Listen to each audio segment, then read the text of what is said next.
Hey everybody, it's JJ here at Bull Boom Bear Bust. It is July 20th. It's Tuesday, 2021.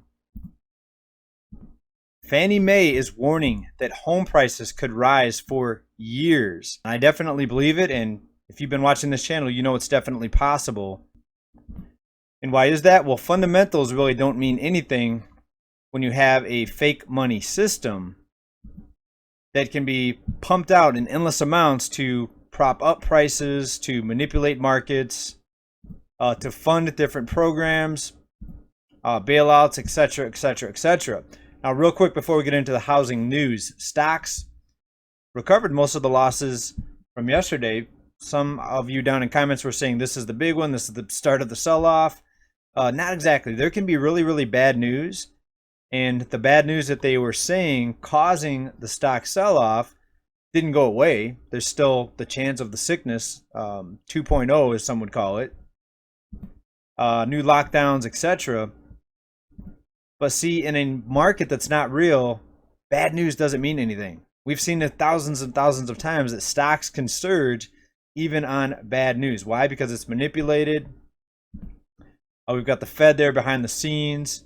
It used to be a theory that the Fed was doing this, but now they more or less admit it. That they're going to be there to back the markets no matter what it takes, as much as it takes.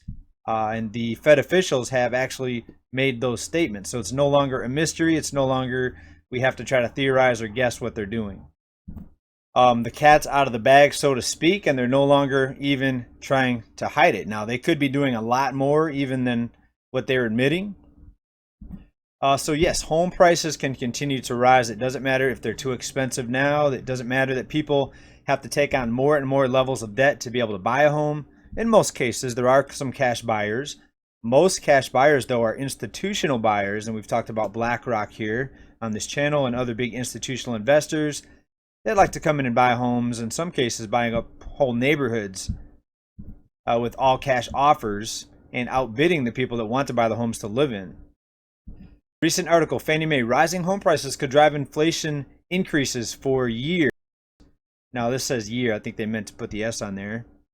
Now it's kind of funny because this was put out as a news article, but throughout the whole article, it links to how you can get a mortgage. It's talking you into getting a mortgage. Get a mortgage now before home prices go up even more. Fannie Mae noted it expects mortgage rates to remain low, noting the 30-year mortgage rate will average 3% by the end of this year and 3.3% by the end of 2022. I don't think that's true. I think it's actually going to be lower than that, but that's what they're saying. You know how that goes. Here's a link here. Potential home buyers, now's a great time to buy despite housing bubble fears, mortgage billionaire says. So this mortgage billionaire rather, he must know something that many other people don't know. If he says it's a great time to buy, does he know that the Fed is going to have this market's back forever? I mean, that's essentially what he's saying. Now's a great time to buy, according to him. Let's take a look at some recent articles here. News regarding home prices. Southern California home prices hit another record. $680,000 last month in June. An all-time high, and month after month, new record highs keep getting set. At the same time as mortgage debt is increasing for the population, the Fed's balance sheet is increasing. You think that's just a coincidence, or do you think they might be related in some manner? Also down in Texas, San Antonio, Texas, 19% higher than 2020, with homes selling twice as fast. Even up in Canada, they are seeing surging home prices, and Canada's home prices are even higher than the United States home prices. Right? So again, I want to stress this. Just because something's in a bubble doesn't mean it can't go higher. Why? Because fundamental and underlying factors such as incomes no longer are the main driver of prices. Right? And that's only possible in a fiat funny money system. Most of you know this. But let's take a look at this article. U.S. to tackle housing supply shortage amid record home prices. Well, is there really a solution for this? Well, here's what was discussed. The current administration actually sat down with several people that are involved in the home building supply chain, including builders, housing advocates, lumber companies, real estate firms, loggers, and labor unions. And these individuals involved in the supply chain home building cited high materials cost, scarce supplies, we don't manufacture anything here, and a limited supply of skilled workers. Let's talk about that.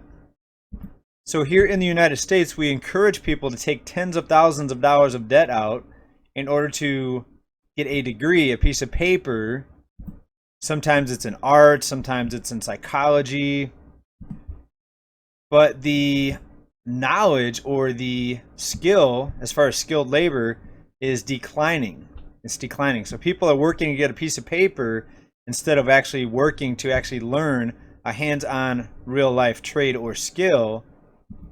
And that's another piece of this puzzle. This whole thing's a mess, but we have to talk about the skilled labor shortage in the United States. Now, also out of the same article, a pretty nice chart. For those of you listening on the podcast, we're looking at a chart right now that goes all the way back to the early 90s. And we see the big run up in home prices prior to the housing bubble going bust. We see a few years of negative growth or declining prices, but then we see the big run up here that just actually occurred since the economy was slammed by the Great Sickness. So now with rumors and fears of Great Sickness 2.0 being rolled out, does anyone think that this is going to stop the housing market when you have the infinite money printers behind the scenes? I think not. So prepare yourself, everybody. Inflation is here to stay unless somebody pulls a plug on the money printer. You guessed it.